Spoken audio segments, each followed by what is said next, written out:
अब इस विषय में मुझे कुछ नहीं कहना। अपराधी जो अपराध करेगा उसके खिलाफ जो भी संविधान में व्यवस्था है उसके खिलाफ कार्रवाई सरकार करेगी। इस तरह की घटनाएं होना सभ्य समाज के लिए बहुत दुखद है और हमारी पार्टी और हम सब लोग पीड़ित परिवार के साथ खड़े हैं। समाजवादी पार्टी की लोकसभा चुनाव की तैयारी में जुट चुकी है। अखिलेश यादव कह रहे हैं कि हम सभी सीटों पे, उत्तर प्रदेश के सभी सीटों पर चुनाव लड़ेंगे। क्या लगता है? 4 चुनाव समाजवादी पार्टी के समय अखिलेश जी के नेतृत्व में हुए, जब से अखिलेश जी ने कमान संभाली है।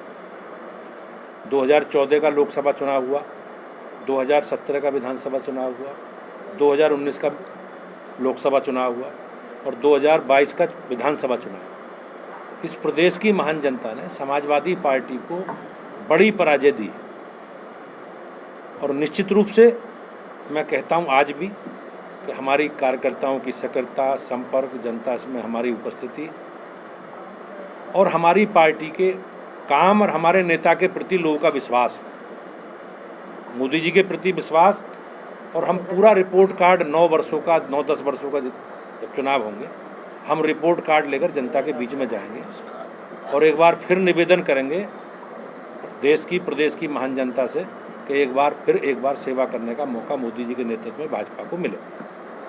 ट्वीट करके आरोप लगाया। देखो, कोई भी हो,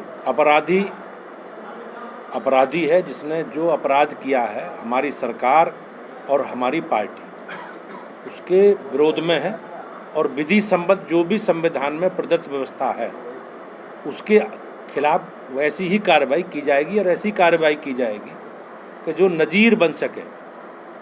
अब इस रूप में ना देखा जाए अपराध, लेकिन मैं विश्वास के साथ कह सकता हूं कि ये सब माफिया और माफिया तंत्र समाजवादी पार्टी की सरकारों के समय ही खड़े हुए हैं, समाजवादी पार्टी के संरक्षण में ही खड़े हुए हैं। लेकिन योगी जी की सरकार, हम लोग, भारतीय जनता पार्टी बेहतर कानून के राज के साथ जनता ने हमें दोबारा चुना है और भारतीय जनता पार्टी उस ओर आगे बढ़ रही है। सरकार ने उच्च न्यायालय के एक माननीय न्यायाधीश की अध्यक्षता में एक कमीशन बनाकर इस सारे प्रकरण को आगे बढ़ाने का काम किया है। आयोग ने अपने संवैधानिक दर्जा है उसको, आयोग ने अपने रिपोर्ट सरकार को दी है और ये सब मामला माननीय उच्च न्यायालय के आदेश पर सारी चीज़ें हुई। तो इसमें राजनीति करने का विषय कुछ नहीं है। विपक्ष अपनी संभावनाएं हो सकता है देख सकता हो, लेकिन भारतीय जनता पार्टी, हम सब लोग जो भी संविधान में प्रदत्त व्यवस्था है उसी आधार पर आगे बढ़ेंगे।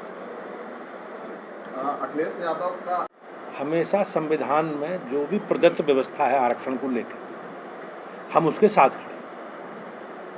नगर निकाय चुनावों में भी ये पार्टी की दृढ़ इच्छा शक्ति और हमारे नेता का कमिटमेंट था कि माननीय उच्च न्यायालय के आदेश के बाद हम लोग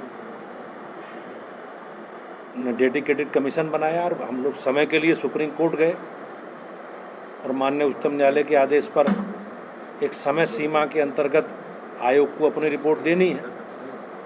संभवतः जैसी जानकारी लग रही है कि आयोग ने अपनी रिपोर्ट दे दी है और सरकार आरक्षण की व्यवस्था करके और आयोग को अधिसूचना जारी करनी है। तो संविधान में जो भी प्रदत्त व्यवस्था है आरक्षण की, हम उसके साथ चुनाव में जाएंगे। ये संकल्प भाजपा का है। विपक्ष का आरोप है कि ओबीसी सर्वे रिपोर्ट से आदेश आया था।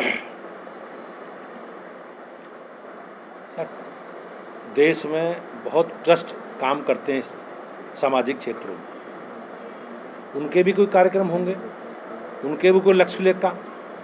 तो इस तरह के वो बिल्कुल पार्टी का स्पष्ट मत है कि वो हमारी पार्टी के सीनियर नेता हैं, लेकिन ट्रस्ट से पार्टी का कोई लेना देना नहीं है। वो कार्यक्रम अभियान करें स्वेच्छा से। जो हमारी पार्टी के नेता, तो हम जाने आने से हमें कोई थोड़ी रोकेगा, हम जा सकते हैं, प्रतिभाग कार्यक्रमों कर सकते हैं, लेकिन ट्रस्ट का पार्टी से कोई लेना देना नहीं है। वो ट्रस्ट की व्यवस्था अलग है। मनीष सिसोदिया को इन्होंने गिरफ्तार किया, जिसको लेकर के लगातार आम आदमी पार्टी बीजेपी पर हमला। देखो, आम आदमी पार्टी हमेशा भ्रष्टाचारियों के साथ खड़ी रही। ये तो आप सब मीडिया के बंधुओं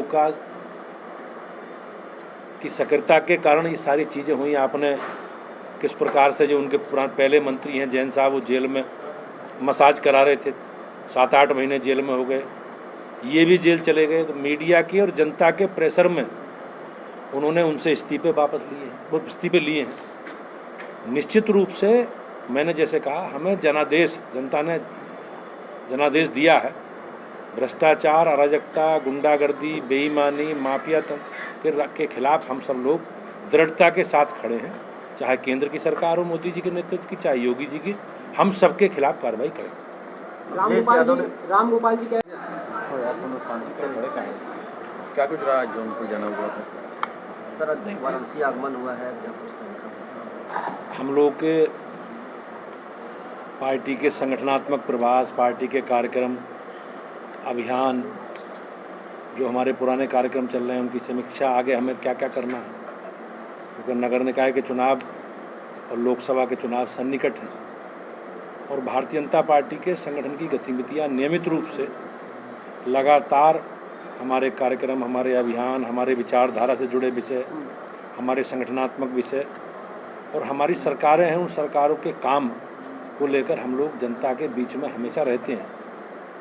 तो कल माननीय स्वतंत्र देव जी की माता जी के निधन पर शोक संवेदना प्रकट करने के बाद मिर्ज़ापुर रात्रि निवास हुआ। आज वहाँ अलग अलग ग्रुपों में पार्टी के कार्यकर्ताओं के साथ बैठक, सुबह माता विंध्यवासिनी देवी जी के दर्शन और अपने पार्टी के कार्यक्रम अभियानों की चर्चा। और हम लोगों का जो लक्ष्य है लोकसभा चुनाव में 100% सफलता प्राप्त करने का, उस लक्ष्य की हमने चर्चा आपस में की है। बनारसी आना हुआ है, शाम को कार्यकर्ताओं के साथ बैठ के, पर कल एक अनुसूचित जाति मोर्चे की प्रदेश कार्य समिति की बैठक है आगामी कार्यक्रम अभियानों की दृष्टि से, और अनुसूचित मोर्चे की भूमिका क्या क्या हो सकती है, इस भूमिका को लेकर हम कल चर्चा करेंगे। यही 2 कार्यक्रम है।